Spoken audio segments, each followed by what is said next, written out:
Hey, Coach, I guess just what are some of your immediate takeaways from what you saw tonight, both good and bad? What stood out to you? It was better than last year, exhibition game.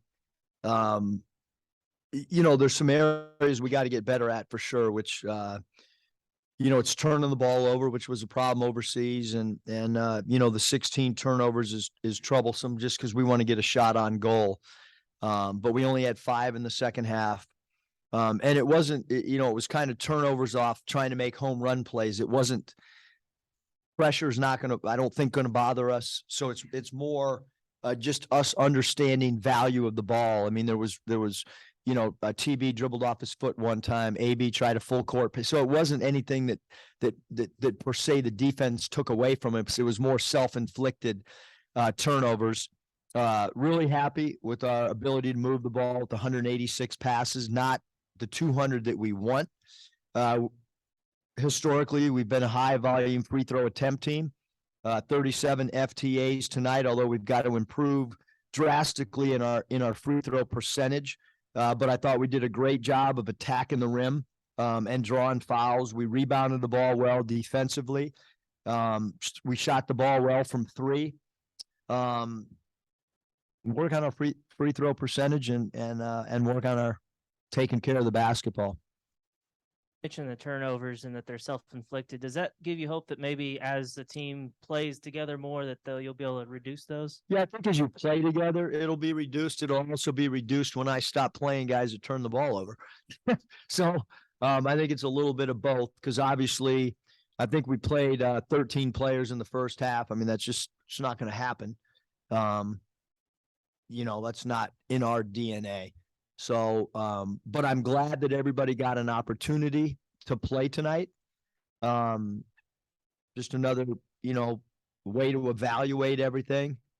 But there's the reason that the rotation's not going to be like that is because Nick Smith's going to play more minutes than he did. And Mackay, if he plays like he did tonight, he needs to play way more than 7 minutes. But I wanted to give some of the younger guys an opportunity but I thought we had a lot of guys really, really do a good job with the minutes that they were given. Eric, what'd you think of Pinion? I know he may not play that many minutes in a regular season game. What'd you think of what he did? I thought Joseph played really well in the red and white game. I thought that he played really, really well tonight. We were searching for that last year, just, like a guy that could make a shot when we struggled. Midpoint of the year, we threw different guys in the starting lineup. And I think with Joseph, his biggest thing is getting loose balls and defending. And I thought he did number 0 hurt us at times. And I thought he did as good a job tonight defensively as anyone we had on number 0. And he spaced it out. We ran plays for him. And we probably ran more plays for Joseph tonight than we did anybody that checked into the game, including our starters. I mean, I think we ran him off, red screens at least 6 times, maybe 7. So we called plays for him, which is a good thing. And I think if people try to zone us and we're not making shots, I think tonight he did he played his minutes, which is all you can ask. About the technical, I know it was a bad call at all, but you were way out on the court. And they teed you up, and then you had a tech in Spain too. So I guess you just fiery early fire here, or what do you attribute that to? Yeah, I thought Mikel did a great job running the floor on that possession, and he's a guy that's trying to figure out a role. And I thought we had, we were on a big time momentum swing, and personally, I wanted him rewarded for running the floor like he did and then finishing as well. But it's, I'm in mid-season form. 21 of 29 inside the arc, and then I think plus 20 or something on the glass. Is this the DNA of this team when you look back at the Europe exhibition tour? It seemed like you did your best work in those areas. Yeah, I think, Kevin, the real, we're going to face taller players, more athletic players, but certainly this DNA of attacking the rim and drawing free throws is a big part of who we are. We do have some players that you can throw that ball into with their back to the basket, like, Graham's got as good footwork as anybody in college basketball with his spin moves and stuff. He's got to be more physical for sure defensively, and mix it up a little bit more from a physical standpoint on the defensive backboards. But from an offensive standpoint, footwork, being able to create angles out of the post, he's really good. Defensively, real quick, you talked about consistency. The last opponent in Europe, a pro team, you guys were awesome. And then this is the next game you've had against another opponent. Talk about where maybe this team has shown it defensively in games now.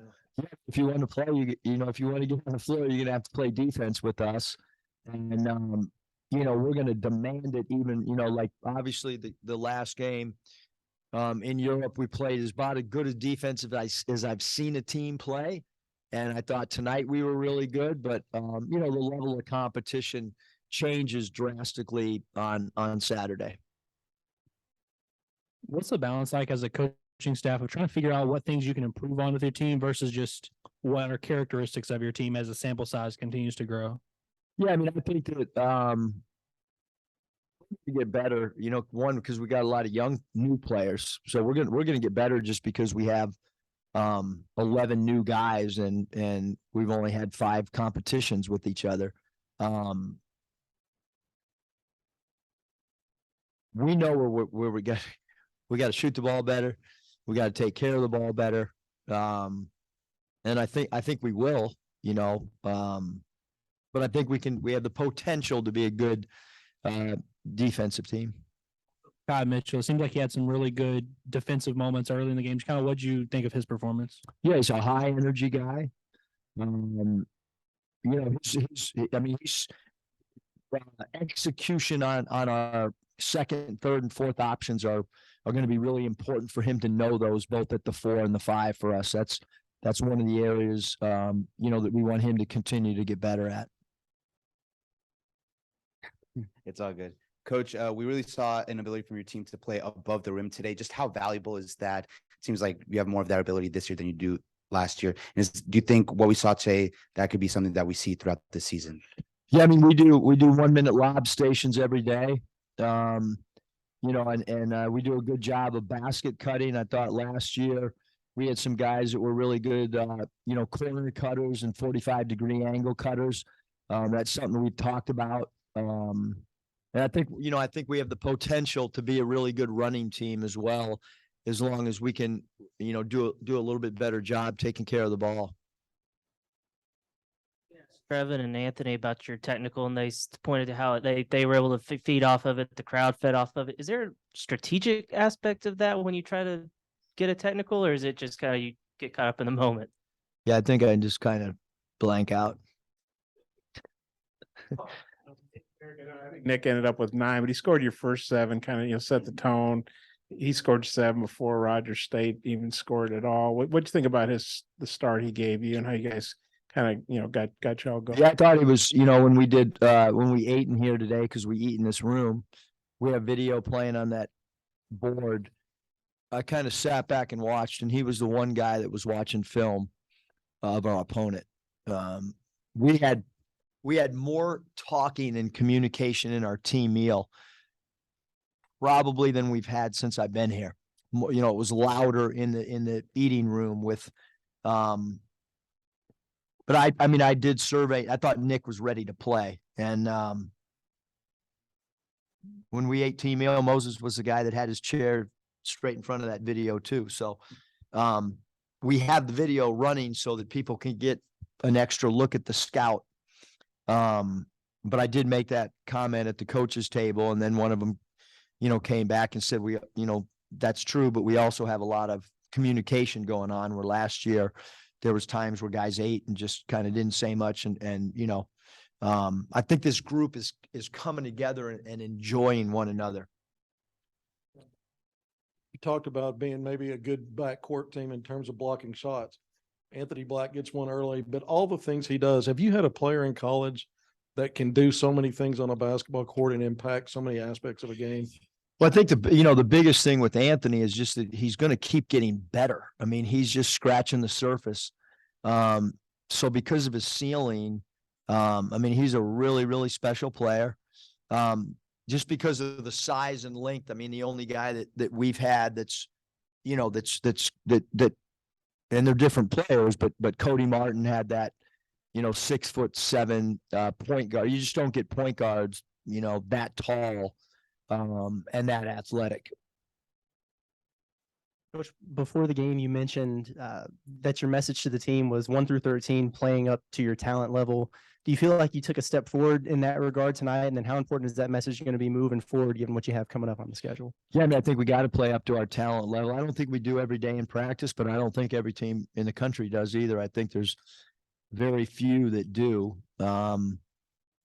We've had some phenomenal practices, and then we've had some practices where I've been really frustrated. But again, I think that's, as Coach Smart says, it's the youngest team you've ever coached in your life. So deal with it, kind of. And he's right. Wow, that was easy.